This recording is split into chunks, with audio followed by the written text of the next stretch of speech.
और ये बेस नहीं समझ तो परपेंडिकुलर बटे बेस यानी कि टेन थीटा। तो टेन थीटा का चीज स्लोप इसी को कहा गया। और स्लोप कब क्रिएट हुआ? जब राइज ओवर रन किया मैं, राइज बटे रन किया तो राइज और रन का जो रेशियो है वही स्लोप है।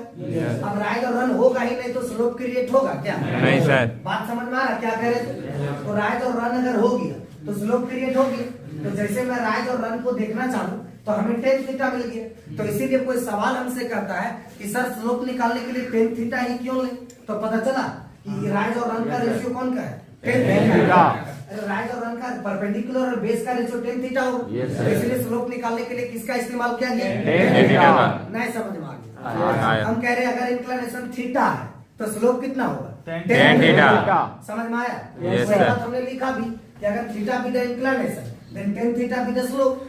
और स्लोप को डिनोट किया जाएगा किससे?